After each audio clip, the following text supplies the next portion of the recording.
자, 한 주간 성취하실 하나님의 말씀, 신약성경 마태복음 13장 18절에서 23절까지 말씀입니다. 신약성경 마태복음 13장 18절에서 23절까지 말씀입니다. 제가 봉독하도록 하겠습니다. 그런즉 씨 뿌리는 비유를 들으라. 아무나 천국 말씀을 듣고 깨닫지 못할 때는 악한 자가 와서 그 마음에 뿌려진 것을 빼앗나니 이는 곧 길가에 뿌려진 자요. 돌밭에 뿌려졌다는 것은 말씀을 듣고 즉시 기쁨으로 받되 그 속에 뿌리가 없어 잠시 견디다가 말씀으로 말미암아 환난이나 박해가 일어날 때에는 곧 넘어지는 자요. 가시떨기에 뿌려졌다는 것은 말씀을 들으나 세상의 염려와 재물의 유혹에 말씀이 막혀 결실하지 못하는 자요. 좋은 땅에 뿌려졌다는 것은 말씀을 듣고 깨닫는 자니 결실하여 어떤 것은 100배, 어떤 것은 60배, 어떤 것은 30배가 되느니라 하시더라. 이는 살아계신 하나님의 말씀입니다. 아멘. 자, 오늘 마태복음 13장 18절부터 23절까지 이 본문의 말씀을 통해서 우리가 함께 은혜 나누고 해답을 얻고 미션으로 붙잡을 말씀의 제목은 씨 뿌리는 자의 비유에 나타난 구원이라는 제목으로 함께 은혜 나누고 해답을 얻고 미션을 붙잡게 되기를 바랍니다. 씨 뿌리는 자의 비유에 나타난 구원입니다. 우리 주님은 제자들에게 말씀하실 때에 비유로 곧잘 말씀하시곤 하셨습니다. 또 무리들이 있을 때 비유로 말씀해 주셨습니다. 그 이유가 뭐라 그랬냐면 우리 지난주에 말씀 나눌 때에도 어렵고 복잡하게 꼬아서 못 알아듣게 하려는 의도가 아니고 쉽게 풀어서 알아듣기 쉽도록 이렇게 이해할 수 있도록 만들어 주신 거예요. 그런데 뭐라 그랬죠? 이 하나님 나라는 신비란 말이에요. 신비. 하나님의 것은 신비로운 거예요. 그래서 다 드러내서 보여주고 알려주고 해도 은혜 받은 자들만 깨닫게 되어져 있다 이겁니다. 오늘 씨 뿌린 자의 비유 해설편인데요. 예수님이 씨 뿌린 자의 비유가 어떠한 것인지 해석을 해주셨단 말이에요. 그 비유에 무엇이 나타나 있는가? 제목처럼 구원에 대한 비밀을 지금 말씀하고 있는 겁니다. 오늘 이 씨 뿌리는 비유를 통해서 구원에 대한 더 정확하게 말하면 칭의에 대한 이해를 조금 하는 시간이 되었으면 좋겠습니다. 자, 먼저 신앙 고백하도록 하겠습니다. 예수는 그리스도, 우리는 하나님의 자녀. 그러므로 모든 문제 끝. 마귀야 가라. 남은 인생 하나님 영광을 위하여. 아멘. 날마다 우리가 선포해야 되는 이름, 우리 안에 끊임없이 각인시키고 뿌리내리고 체질되어야 될 것이 뭐냐? 이 5가지 신앙 고백이요 예수가 그리스도라고 하는 그 이름의 비밀입니다. 이 그리스도 왜 인생의 정답이 될 수밖에 없느냐? 하나님이 우리 인생을 향하여 주신 유일한 답이기 때문에 그렇습니다. 인생의 문제가 무엇입니까? 뭐 이런저런 문제들 많이 있어 보이지만 결국에 근본은 하나예요. 인생이 고난을 당하고 어려움 당하는 이유가 뭐냐? 결국에는 죄 때문입니다. 뭐예요? 죄가 뭐죠? 하나님과 분리된 상태에 있는 게 죄예요. 하나님의 말씀을 떠나 있는 게 죄입니다. 원래 인간은 하나님이 하나님의 형상대로 하나님의 모양대로 그래서 하나님을 예배하고 하나님께 영광을 돌리며 사는 존재로 그렇게 만드셨어요. 마치 나무는 땅속에 물고기는 물속에 새는 하늘로 이렇게 있어야 행복하고 가장 나무가 땅에 있을 때 나무답고 그저 땅에 뿌리를 내리고 있을 때 물고기가 물속에 있을 때 물고기답고 그죠? 새가 하늘을 날아다닐 때 새답잖아요. 그런 것처럼 인간은 하나님의 형상대로 지어졌기 때문에 하나님을 예배하고 하나님께 영광 돌리고 하나님의 말씀을 따라 사는 그것이 가장 사람다운 것입니다. 가장 인간다운 거예요. 그래야 행복하도록 그렇게 하나님이 만드셨어요. 그런데 뭐예요? 눈에 안 보이는 이 마귀의 거짓말에 속아서 인간이 하나님의 말씀에 불순종하여 하나님과 분리되게 되는, 하나님과 단절되게 되는 문제가 생긴 거란 말이죠. 인생에게 있어서 가장 중대한 사고가 생긴 겁니다.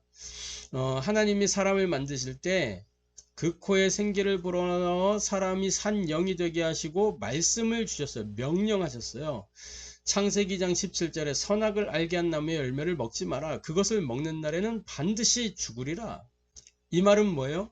먹게 되는 일이 있을 것이고 먹게 만드는 존재가 있을 것이다. 그럼에도 불구하고 너희가 사는 길은 그것을 먹지 않는 것이다. 경계로 경고로 주신 말씀이에요. 그래서 명령하셨다니, 명령. 영어 성경에 가서 보면 명령이라는 단어가 commanded라는 단어를 써요. 이거 군사적 용어란 말이에요. 군대에서 명령할 때 그 명령에 해당되는 말이 commanded예요. commanded. 이 명령은 복종을 전제로 하고 있는 겁니다. 그런데 말씀에 순종해야 될 인간이 말씀에 반하는 불신앙을 가지고 불순종한 거예요. 하나님을 안 믿은 겁니다. 하나님의 말씀을 안 믿고 오히려 하나님을 대적하는, 말씀에 불순종하는 게 하나님 대적하는 거잖아요. 그래서 결국엔 하나님과 함께 할 수 없는 상태가 된 거예요. 단절되어져서 에덴에서 하나님이 그들을 내어 보낼 수밖에 없는 그러한 상태가 된 것입니다. 그래서 종신토록 인간은 그때부터 땅을 일구면서 이 땀을 흘려야 겨우 먹고 사는 그런 존재로 전락하고 만 거예요. 그 전까지는 하나님의 은혜로 사는 존재였는데 이제는 하나님의 은혜가 끊어졌기 때문에 몸부림을 치면서 살아야 돼. 그래도 이 아둥바둥 하면서 살아도 겨우겨우 이게 근근히 살아가는 존재. 그죠? 땅은 엉겅퀴를 낼 것이다 그랬어요. 이 땅에서 아무리 성공해봐야 그 모든 것은 엉겅퀴에 불과한 것이다. 네? 그런데 하나님이 하나님의 방법, 하나님이 다시 하나님과 함께하는 길, 그리스도를 이 땅에 보내시겠다고 한 거예요. 여자의 후손이 뱀의 머리를 상하게 할 것이다. 창세기 3장 15절. 네? 그 네피림들이 우글대는 그때에 하나님이 이 땅에 홍수를 내어서 다 쓸어버릴 것인데 너는 노아에게 말씀하시는 창세기 6장에 너는 방주를 지어라. 저 산 꼭대기에 올라가서 방주를 만들어라. 이 노아가 이해할 수가 없는 거죠. 그럼에도 불구하고 이해 안 되는데도 말씀에 순종했어요. 산 꼭대기에 올라가서 방주를 만들어요. 방주를 자기가 만들어 본 경험이 있어요. 하나님이 설계도 다 주셔가지고 말씀으로 어떻게 만들어라 다 알려주셨어. 그대로 다 만들었어요. 노아의 아들들도 이렇게 산에 올라가서 아버지가 만드는 거 보면서 비웃기도 했다니까. 아이고 무슨 이 날 좋은데 무슨 비가 내리냐 그러면서. 그런데 약속한 때에 정확하게 하늘에 물들이 다 쏟아지고 땅에 물들이 다 올라오면서 40주 40야를 비가 막 내리는데 홍수가 막 일어나는 거예요. 대홍수가 일어나면서 다 쓸려나가는 거예요. 그런데 방주 안에 들어온 그 사람들만 남은 겁니다. 남은 자가 됐어요. 네? 이게 그리스도의 비밀. 할렐루야. 그래서 이 그리스도로 말미암아 우리가 하나님의 자녀가 된 겁니다. 예수님을 그리스도로 알고 믿어 영접하는 순간 하나님의 자녀가 된 거예요. 그래서 과거 문제, 현재 문제, 미래 문제 완전히 종결되고 해결되고 완성되어져서 모든 문제의 끝이다. 할렐루야. 그래서 이 땅에 사는 동안 이제는 남아있는 거 없어요. 예수님 재림 오시는 그때까지 뭐냐, 마귀와 영적 싸움에서 그 싸움을 누리기만 하면 되는 거예요. 근데 이 싸움도 우리가 힘들여 싸우는 게 아니고 뭐예요? 예수님이 이미 십자가에서 또 부활을 통해서 완전히 이겨놓으신 싸움이에요. 예수님 십자가에서 못 박혀 피 흘려 죽으셨을 때 3일 동안 완전하게 죽으셨다가, 그죠? 3이라는 숫자는 완전수예요. 완전하게 죽으셨던 겁니다. 저 지옥 속으로 들어가서 지옥까지 내려가서 마귀에게 승리를 선언하시고 올라오셨어요. 부활하신 겁니다. 그래서 마귀의 일을 멸하신 거예요. 할렐루야. 이제 남아있는 건 뭐냐, 하나님의 영광을 위하여 사는 겁니다. 먹든지 마시든지 무엇을 하든지 하나님의 영광을 위하여 하라. 할렐루야. 뭐가 하나님께 영광이에요? 우리가 한 영혼 하나님 앞에 돌아오는 게 최고 영광입니다. 할렐루야. 저와 여러분이 하나님 나라의 일을 이루며 살아가는 것이 하나님의 영광이요. 할렐루야. 근데 우리가 할 게 아무것도 없어요. 하나님 나라의 일은 누가 하시는 거예요? 우리가 하는 게 아니고 하나님 나라의 일은 하나님이 이루실 거예요. 우리는 뭐만 하면 되냐? 그 하나님 나라에 집중하고 있으면 되는 거예요. 하나님 나라에 집중하고 있으면. 그러면 그 일을 하나님이 이루어 가시는데 뭐예요? 하나님 나라에 집중되어 있는 우리를 통해서 그 일을 이루어 가시는 겁니다.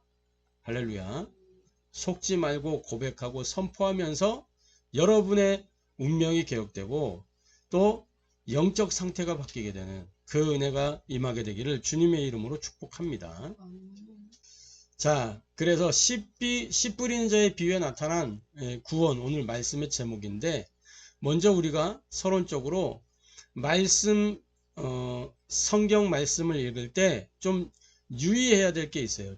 조심해야 될 부분, 또 구별해야 될 부분이 있어요. 그게 뭐냐, 말씀을 읽는 데 있어서 이 말씀이 어디에 해당하는지 그런 것들을 잘 살펴봐야 됩니다.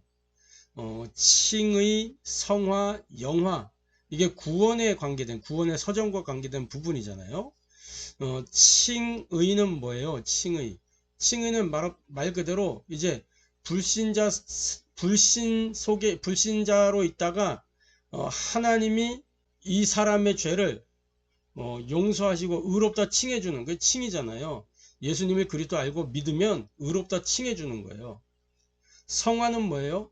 이제 칭의를 받은 사람이 그 칭의 된 사람답게 살아가는 삶이란 말이에요. 칭의에 반응하는 삶이에요. 삶. 그게 보고 성화라는 거예요. 영화는 뭐예요? 이 땅에서 이루어지는 게 아니고 영화는 뭐예요? 이제 하나님 나라에서 이루어지는 거잖아요. 이게 칭의냐 성화냐 영화냐 말씀 볼 때 그거를 잘 좀 살펴봐야 되는 거예요. 어느 영역에 해당하는 것인가 그걸 잘 봐야 되겠습니다. 그래서 칭의가 이렇게 건축으로 봤을 때 집의 어떤 기초공사라고 하면 성화는 그 기초 위에다가 집을 짓고 살아가는 삶입니다. 그리고 영화는 뭐예요? 이제 이 땅에서의 삶을 청산하고 새로운 집으로 이사를 가는 거예요. 그게 영화예요. 그래서 영화는 성경을 통해서 쉽게 구분할 수 있어요. 왜? 천국에 해당되는 거니까 쉽게 구분할 수 있는데 칭의와 성화는 이게 좀 애매모호해요. 성경에서 볼 때 이게 칭의에 해당하는 건지 성화에 해당하는 건지 예컨대 이런 거 있죠. 행함이 없는 믿음은 죽은 믿음이다. 죽은 것이니라. 야고보서에 보면 그렇게 나와 있잖아요.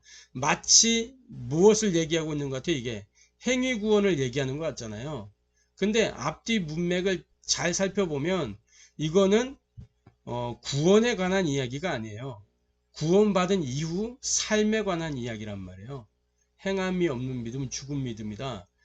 그래서 구원받으려면 행해야 된다. 그렇게 말하는 것처럼 보이지만 앞뒤 문맥 전체를 좀 살펴보면 이건 구원받은 자의 삶을 얘기하는 거예요. 삶을 얘기하는 거. 그래서 이 따로 떼어놓고 보면 헷갈리지만 전반적으로 읽어보면 헷갈릴 게 없는 그런 부분입니다. 그래서 칭의 없는 성화란 있을 수가 없고, 성화 없는 칭의도 언어도단이에요. 이거는 뗄래야 뗄 수가 없는 겁니다. 왜냐? 자, 기초공사가 딱 되어져 있어야 그 위에 집을 지을 수가 있는 거죠. 기초공사 없이 집만 딱 지을 수 있나요? 물론 지을 수 있겠죠. 그런데 막 이렇게 강풍이 불고 하면 훅 무너지면 마치 모래 위에 지은 집처럼. 그래서 말씀을 우리가 볼 때에도 또 강단에서 설교를 할 때에도 막 칭의만 강조한다. 또 어떤 데는 성화만 강조한다. 한 부분으로 치우치면 문제가 되는 겁니다. 자, 그런데 어느 게 더 문제가 되겠어요? 칭의 없는 성화. 그게 문제가 되는 거예요.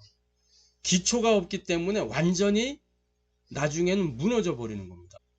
구원받지 못한 종교 생활이 되는 거예요. 성화. 칭의 없는 성화는 종교입니다. 종교. 어느 게 낫겠어요? 그러면 칭의만 강조하는 것도 나아요. 왜? 칭의만 제대로 확립이 되면 거기에 차근차근 집을 지을 수 있는 바탕이 되어지는 거기 때문에. 그죠? 우리는 균형 있게 이런 부분들을 봐야 되는 것입니다.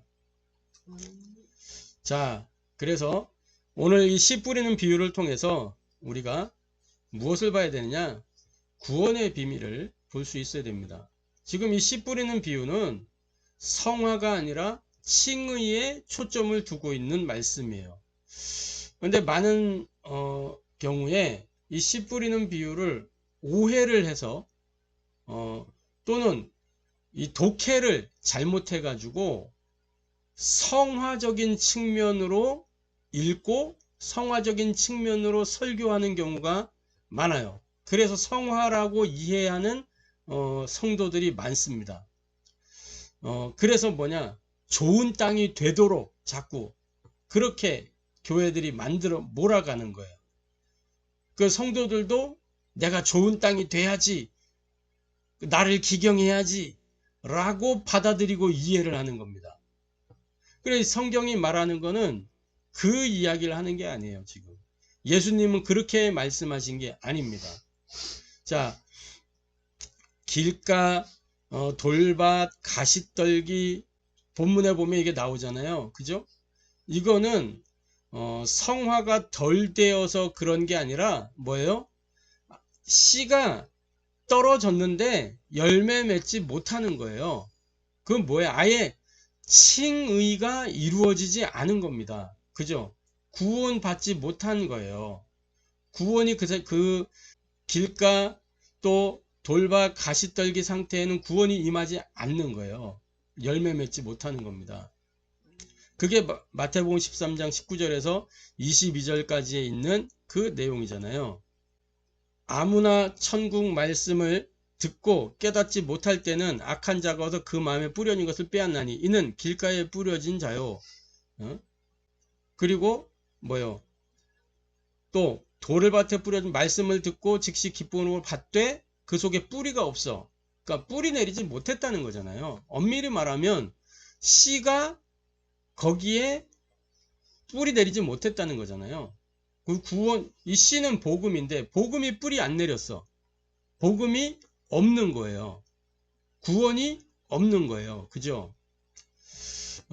그래서 성화의 얘기가 아니란 말이에요. 칭의에 관한 이야기예요. 이 씨 뿌리는 비유는. 그래서 열매를 맺기 위해서 길가라든지 돌밭이라든지 가시떨기를 기경해 가지고 좋은 땅으로 만들려고 하는 그런 메시지가 아니라는 겁니다. 근데 한국교회가 또는 세계교회가 이거를 그렇게 곡해시켜 놨단 말이에요. 많은 부분에. 그러니까 더 열심, 특심, 이게 교회마다 팍 뿌리내리는 이유가 이러한 메시지들이 있기 때문에 그런 거예요. 좋은 땅이 돼야지. 그렇지 않아요. 자, 보세요. 여기에 중요한 건 뭐예요? 씨 뿌리는 자. 씨 뿌리는 자가 뭐예요? 그 밭의 상태와 상관없이 씨를 뿌린 겁니다. 복음을 선포한 거예요. 복음을 제시한 거예요. 그죠? 전도자를 보낸 거예요, 하나님이. 길가에도 보내고 돌짝밭에도 보내고 가시덤불에도 보내고, 그 중에 이스라엘 땅은요, 길가, 돌밭, 가시덤불, 이게 구분이 안 돼요. 척박한 그냥 황무지 같은 땅이란 말이에요. 겉보기에는 좋은 땅처럼 보여요. 그러니까 씨를 뿌렸다니까. 농부가 씨를 뿌렸어요. 근데 뭐냐, 알고 보니까 열매를 안 맺네? 땅을 보니까 겉에는 옥토처럼 보이는데 밑에 딱 보니까 가시덤불이 딱 있어. 옥토처럼 보이는데 밑에 보니까 돌덩이가 쭉 있어. 그런 경우들이 많단 말이에요, 이스라엘 땅이. 그래서 요즘 같이 이제 기계화된 이렇게 농업 방식을 가지고 있으면 막 기경해 가지고 하겠죠. 옛날에는 그냥 손으로 수작업하는 농사잖아요. 씨를 뿌려서. 그래서 이스라엘 농사는 씨를 뿌려 놓는 겁니다. 뿌려 놓는 거예요. 어디가 좋은 땅인지 알기 위해서 뿌려요. 뿌리면 이제 열매 맺는 그곳이 좋은 땅이에요. 그러면 다음에 농사 지을 때는 어떻게 되겠죠? 다음에 농사 지을 때 이제 그 열매 맺은 땅에다가 뿌리겠죠. 그렇지 않은 땅은 두고. 그죠? 이게 구분이 되는 거예요. 그래서 씨 뿌리는 자가 밭의 상태와 무관하게 씨를 뿌렸기 때문에 뭐예요? 좋은 땅에 떨어진 씨가 열매를 맺었다는 겁니다. 좋은 땅에 떨어진 씨가. 땅을 좋은 땅으로 기경해 가지고 만든 게 아니고 좋은 땅에 떨어진 씨가, 좋은 땅이 있다는 거예요. 그게 뭐예요? 예정론입니다. 예정론. 영생을 주식으로 작정된 자는 다 믿더라. 그거예요. 그래서 이 씨 뿌리는 비유는 성화가 아니라 칭의에 초점을 두고 있다는 사실을 잘 알고 말씀을 또 이어가야 되겠습니다. 두 번째로, 하나님은 우리 구원에 완전히 진심이라는 사실을 볼 수가 있어요. 씨 뿌리는 자가 하나님이시란 말이죠. 씨 뿌리는 자는 하나님이요, 씨는 하나님의 복음이요, 밭은 복음이 필요한 세상이요, 사람입니다. 그죠? 그게 마가복음 4장 14절부터 20절에도 잘 나와 있어요. 지금 마태복음 공간복음이잖아요. 마가가 본 관점, 또 누가가 본 관점, 이렇게 있단 말이에요. 동일한 본문이 있어요. 조금씩 이제 관점이 다르게 나와 있죠. 거기에 보면 씨 뿌린 자는 하나님이요, 씨는 복음이라는 사실을 알 수 있어요. 그리고 밭은 이 복음이 필요한 세상이라는 걸 알 수 있습니다. 자, 그래서 이 씨 뿌리는 자가 밭과 관계없이 씨를 뿌렸던 것처럼 하나님이 모든 사람을 위해서 그리스도를 보내신 겁니다. 요한복음 3장 16절에 뭐예요? 하나님이 세상을 이처럼 사랑하사 누구를 보내셨어요? 독생자를 보내셨어요. 그죠? 누구든지 그를 믿는 자마다 멸망하지 않고 영생을 얻게 하도록 위해서. 할렐루야. 하나님은 우리의 구원에 완전 진심이신 거예요. 완전 진심이에요. 그런데 중요한 건 뭐냐? 이 복음은 모든 사람에게 분명히 필요한 겁니다. 맞죠? 절대적인 필요예요. 왜냐? 로마서 3장 10절 의인은 없나니 하나도 없으며 23절에 모든 사람이 죄를 범하였으며 하나님의 영광에 이르지 못하더니, 모든 사람이 다 죄인이에요. 의인이 없단 말이에요. 아무리 뛰어나고 해도, 아무리 예의 바르고 해도 그것은 다 뭐냐? 더러운 옷과 같은 거. 이사야 64장 6절에 보니까 우리가 가진 의는 다 더러운 옷이다. 아무리 고상한 척 해도 죄인이란 말이죠. 그래서 모든 사람이 죄인이기 때문에 모든 사람에게 필요한 것은 뭐냐? 이 죄가 해결되는 그 답이 필요한 거예요. 그 답이 뭐야? 하나님이 창세전에 영세전에 구원을 주기로 예비하신 창세기 3장 15절 여자의 후손 메시아 그리스도가 유일한 답이란 말이에요. 그래서 모든 사람에게 이 복음이 필요한데 뭐요? 이 복음을 통한 구원의 복을 누리는 것은 뭐요? 복음에 반응하는 사람만 이 구원의 복을 누리게 되는 겁니다. 할렐루야. 그래서 마태복음 13장 23절에 좋은 땅에 뿌려졌다는 것은 말씀을 듣고 깨닫는 자니 결실하여 어떤 것은 100배, 어떤 것은 60배, 어떤 것은 30배가 되느니라. 디모는 2장 4절에 모든 사람이 구원 얻기를 하나님은 원하세요. 진리를 아는 데 이르기를 원하십니다. 그래서 모든 사람을 위하여 그리스도를 보내신 거예요. 자, 예수님 당시를 한번 생각해 봅시다. 하나님의 때가 되어서 마리아의 몸에 성령으로 잉태가 되죠. 그때에 뭐예요? 하늘의 별이 움직이면서 동방의 박사들이 그 별을 보고 찾아와요. 그죠? 이제 이 아기 예수가 태어났을 출생했을 때 그 별을 보고 찾아온 동방의 박사들이 뭐 헤롯 왕에게 찾아가서 이스라엘 왕이 여기 계시냐? 아니다. 막 이러면서 이제 헤롯 왕에게 알리게 되잖아요. 이 메시아가 약속된 메시아가 온 것을. 그죠? 그 헤롯 왕이 만약에 그때 그걸 듣고 깨달았으면 헤롯 왕도 뭐예요? 구원 얻는 거예요. 그죠? 그런데 다 알려줬다니까. 그런데 못 깨달았어요. 오히려 뭐냐? 자기 왕권에 뭔가 문제가 생길 것 싶어서 뭐예요? 이제 예수를 찾아서 죽이려고. 근데 이 동방의 박사들이 헤롯 왕에게로 다시 안 돌아가고 천사로부터 이 계시를 받아가지고 다른 데로 해가지고 본국으로 가버리잖아요. 그러니까 이제 탁 이 헤롯 왕이 노해가지고 두 살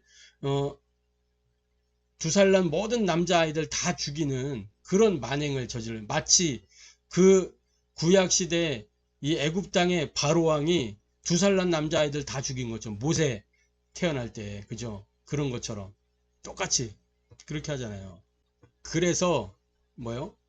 우리가, 하나님은 모든 사람이 구원 얻기를 원하시는 거예요. 그래서 하나님이 그리스도를 보내주신 겁니다. 헤롯에게 알게 하셨고, 또 바리새인들도 예수님을 봤어요. 예수님의 기적도 봤어요. 그죠? 심지어 이 복음의 씨가 어디까지 전해졌냐? 죽은 자들에게까지도 전해졌. 죽은 나사로를 예수님 살리셨잖아요. 그죠? 불황자들, 그 다음에 아픈 자들, 그 혈루증 걸린 여인, 중풍병자, 이런 사람들 다 그 이스라엘 성 안에 들어갈, 너희는 구원 못 받아라고 완전히 낙인 찍혀진 그런 사람들한테 이 복음의 씨가 전달된 겁니다. 그래서 중풍병이 치유되고 구원의 은혜가 그들에게 임한 거잖아요. 깨닫기만 하면 구원받는 거예요. 그죠? 그런데 바리새인들, 헤롯 왕 못 깨달았다니까. 동시대에 예수님과 함께 했는데. 그래서 이 복음에 반응하는 사람만 구원의 복을 누리게 되어 있는 겁니다. 요게 칭의예요. 칭의. 반응하는 사람만 의롭다 칭해지는 거예요. 할렐루야. 자, 그래서 세 번째로, 저와 여러분은 예수를 그리스도로 믿고 있습니다. 예수를 그리스도로 믿는 우리는 이미 좋은 땅이 된 거예요. 자, 그래서 씨를 뿌렸을 때 열매 맺는 땅이 좋은 땅이에요. 그죠? 씨를 뿌렸을 때 열매 맺는 땅이 좋은 땅이잖아요. 열매는 좋은 땅에서만 맺히게 돼 있어요. 그게 마태복음 13장 23절에 얘기해요. 좋은 땅에 열매를 맺는 거예요. 그죠? 그런데 그 열매가 어떤 것은 100배, 어떤 건 60배, 어떤 건 30배. 이건 뭐예요? 개인마다 성화의 정도 차이가 있다는 거예요. 개인 성향이 다 다르잖아요.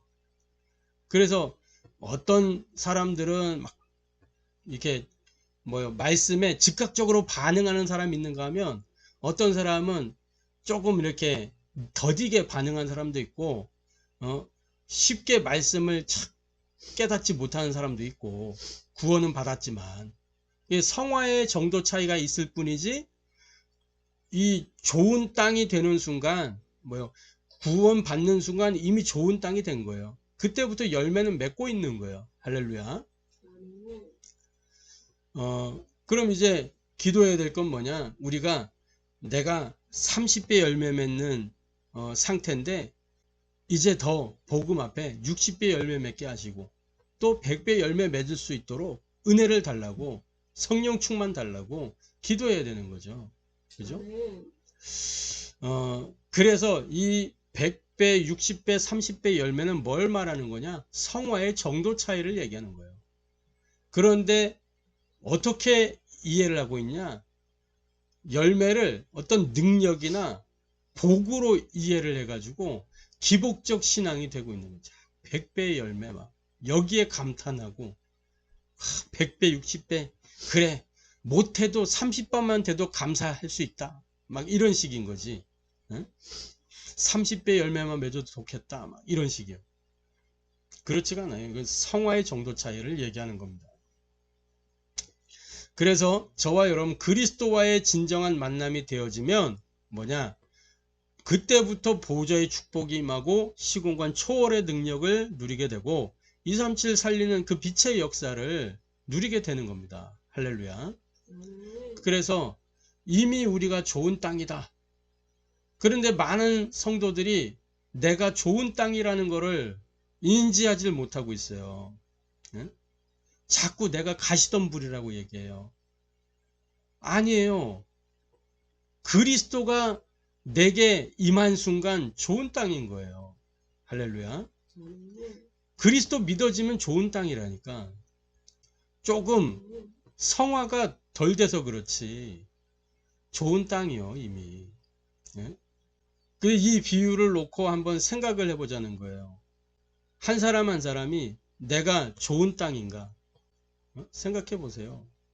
여러분들은 틀림없이 좋은 땅 맞아요. 여러분 삶을 놓고 보면 좋은 땅이 아닌 것처럼 느껴질 수 있지만 여러분 안에 그리스도를 놓고 보면 여러분 분명히 좋은 땅 맞다니까. 여러분은 좋은 땅이 맞습니까? 질문하면 많은 신자들이 이렇게 얘기할 겁니다. 나는 돌밭 같아요. 응? 나는 가시떨기 같아요. 나는 길가인 것 같아요. 근데 교회 안에 길가인 사람은 없겠죠. 왜냐? 자기가 결실을 맺지 못한다고, 열매를 맺지 못한다고 생각하기 때문에. 그렇게 생각하지만 그거는 복음을 모르는 겁니다. 예수를 그리스도로 믿는 순간 이미 좋은 땅이 된 거예요. 나의 상태가 그럴 상태도 아닌 것 같고 또 그럴 자격도 없는 것처럼 느껴지지만 예수님은 우리를 좋은 땅이라고 말씀하시고 있는 겁니다. 할렐루야. 그래서 저와 여러분이 이 씨 뿌리는 비유를 통해서 내가 좋은 땅이구나. 나는 구원받은 하나님 자녀구나. 이 사실을 확인하고 확신하고 또 누리게 되기를 주님의 이름으로 축복합니다. 결론입니다. 저와 여러분은 이 씨 뿌린 자의 비유에 나타난 구원을 통해서 구원의 비밀을 누리고 전하는 그 전도자의 삶을 누려야 되겠습니다. 그래서 우리가 가장 중요한 게 뭐예요? 각인 바꾸는 말씀 편집. 우리의 각인 바꾸는 거는 뭐밖에 없냐? 하나님의 복음밖에 없어요. 복음의 말씀이 계속해서 내게 편집되도록 강단의 말씀을 받을 때 그 말씀을 통해서 복음이 편집되는 거예요. 이 편집으로 말미암아 뭐가 바뀌는 거예요? 나의 망대가 바뀌는 겁니다. 내 안에 견고한 사단의 진이 무너지고 하나님의 복음의 망대가 딱 세워지는 거예요. 그걸 보고 복음 체질화. 할렐루야. 이 예언의 말씀을 읽는 자, 듣는 자, 지키는 자가 복되다. 계시록 1장 3절에 말씀하고 있잖아요. 복음 체질화를 이루어야 되겠습니다. 그리고 뿌리를 바꾸는 기도 설계를 통해서 우리 뿌리는 무엇으로만 바꿀 수 있냐? 하나님과 통하는, 하나님과 소통되는 이 기도를 통해서 바뀌는 겁니다. 그래서 이 뿌리 바꾸는 기도 설계를 통해서 나의 여정을 찾는 거예요. 나의 망대를 바꾸는 말씀 편집, 나의 여정을 찾는 기도 설계. 그래서 뭐요? 기도 생활화. 우리의 여정 속에 뭐가 반드시 있어야 되는 거냐? 하나님 나라 누리는 이 기도가 있는 겁니다. 그죠? 하나님 나라를 어떻게 누려요? 기도로. 하나님이 만드신 나를 무엇으로 누려요? 기도로. 그래서 기도 생활화. 이게 우리의 여정 속의 핵심입니다. 기도 서밋 타임이 어디에 어느 시간에 둘 것이냐, 기도 설계를 하는 거예요. 그리고 체질을 바꾸는 현장 디자인. 그래서 나의 이정표를 세계복음화의 흐름 속에 집어넣는 거예요. 할렐루야. 이게 구원의 비밀을 누리고 전하는 전도자의 삶입니다. 나의 망대가 딱 바뀌어져 보세요. 그러면 뭐가 돼요? 내 안에 딱 오직이 되어 있기 때문에 그때부터 나는 플랫폼이 되는 겁니다. 복음의 플랫폼. 찾아오게 되어 있는 거예요. 답이 필요한 사람이. 그죠? 그리고 내가 이 여정, 기도의 여정을 딱 누리고 있으면 뭐요? 이제는 파수망대가 되는 거예요. 딱 나를 통해서 빛이 나타나는 겁니다. 내가 충만해져 있으니까. 빛을 밝히게 돼 있는 거예요. 그 빛을 보고 오는 거죠. 나의 이정표가 세계복음화 이름 속에. 그래서 내가 가는 곳마다 이정표가 되고 또 내가 있는 곳이 이정표가 되고. 할렐루야. 그곳에 하나님 나라가 임하고 하나님 나라를 또 전하고 이 축복을 누리게 되기를 주님의 이름으로 축복합니다.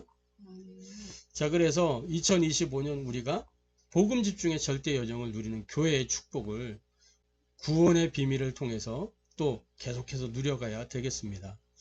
그래서 삶들이 있는 교회의 축복, 금토일 시대의 축복, 묵상운동의 주역으로서 2025년 한 해 동안 복음 집중의 절대 여정 누려가는 가운데 이 응답에 한 걸음 한 걸음 나아가는 한 주가 되기를 주님의 이름으로 축복합니다. 기도하겠습니다. 하나님께 감사를 드립니다. 씨 뿌리는 자의 비유를 통해서 하나님 우리에게 하나님 나라의 신비인 이 구원의 비밀을 알게 하시니 감사를 드립니다. 우리가 성경을 읽을 때에 잘 분별해서 읽고 올바른 신앙의 성장을 이루어갈 수 있도록 성삼위님 역사하여 주옵소서.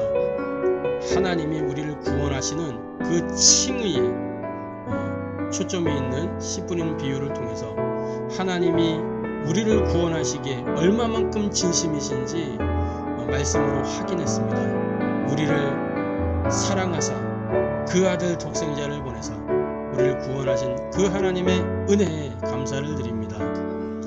이 은혜 받은 자의 자로서 먼저 칭의된 자로서 하나님 세상을 살리는, 그래서 이 구원의 비밀을 누리고 전하는 전도자의 삶을 살 수 있도록 역사하여 주옵소서. 각인 바꾸는 말씀 편집을 통해 나의 망대를 바꾸게 하시고 뿌리 바꾸는 기도 설계를 통해 나의 여정을 찾게 하시며 체질 바꾸는 현장 디자인으로 나의 이정표를 찾을 수 있도록 역사하여 주옵소서. 살아계신 주 예수 그리스도의 이름으로 기도합니다.